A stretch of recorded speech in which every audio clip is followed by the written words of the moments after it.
So now in this video we're going to take another quick look at the light dependent resistor. We're going to use it as a voltage divider. This is a 10,000 ohm, 10 kilo ohm resistor, as is those two.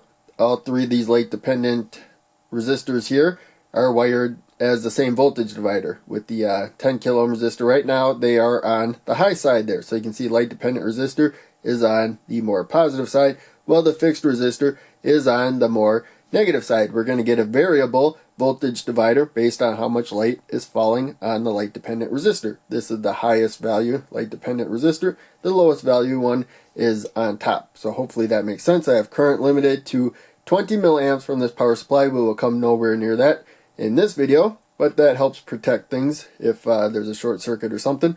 And we're using 5 volts.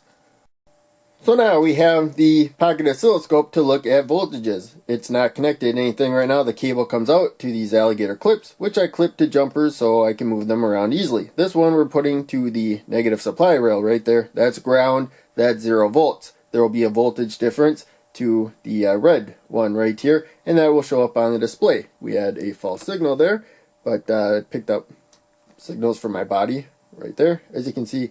Now we're going to put this up to the top voltage divider right there. Now I'm going to move these back so that hopefully they're facing the light about equally right there. So in any case, we are looking at the voltage right now of that top voltage divider. And I will pull that down so you can see it. So there you can see the resistor to the negative supply and the light dependent resistor to the positive supply. And what we're going to do is cover this. And you can see this is the lowest value light dependent resistor right there, and I have a hard time getting the voltage to drop a lot, but you can see that it drops a lot right there when it gets dark. So we are going to go to the next one now. We have the same basic behavior, but as you can see we got a lower voltage now. That's because that's a higher value light dependent resistor, so it's not getting as much of the positive voltage through due to the 10 kilo ohm resistor pulling it down. And you'll see that I have an easier time lowering the voltage than the other one. So all that history went away, but there we are, very close to 0 volts there. Closer than we were. I think we got down to 1 with that when I got it as dark as I could under these situations. And there we have the highest value light dependent resistor that I got there. So that's the 55, I believe, 47. And highest number one that I got. They're 55, and then the number after it, if it's a lower number, it has less resistance. But I don't remember the exact numbers right now. So there you can see, we can get down to 0 volts pretty easily right there. So I don't have to use my finger. It could be the overhead light levels there. And that actually looks a lot better with the settings that I have my camera at right now.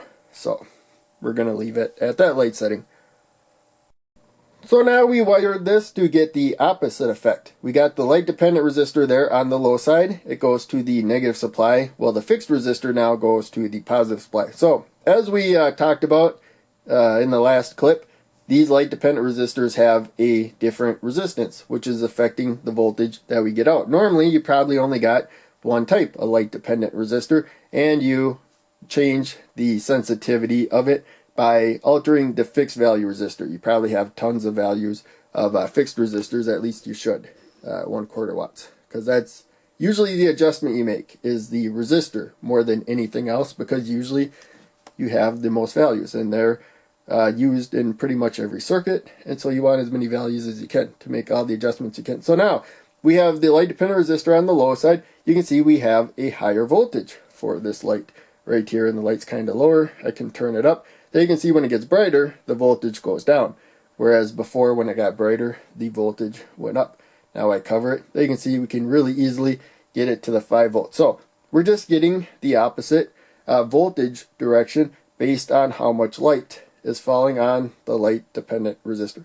And again, the resistor that has the light dependent resistor, which with the least resistance, is going to pull the voltage down, and it's going to be hardest to pull it up.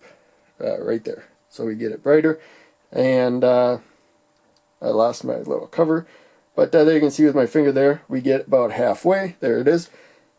I'm going to have a really hard time getting it all the way up to 5 volts. So we got a little bit close right there. and it might change a little bit over time, because when they get dark, it still takes a little bit for their resistance to get to the full. I looked at that in earlier videos. We're not going to cover that anymore. So, in any case, these light-dependent resistors, they are commonly, I usually see them as a voltage divider like this for the sensitivity to light. Now, this is not an output voltage. You wouldn't like light an LED directly with this voltage or something, because as we saw before, these are high values of resistance that we're using. They're just signals, like the oscilloscope. The oscilloscope looks at the voltage and responds to that voltage right there. That's all it's doing. So, in any case, thanks for watching. Make sure you check out one of the other videos I'm posting on the screen, and check out the links down below. They all help out a lot. I'll see ya in the next video.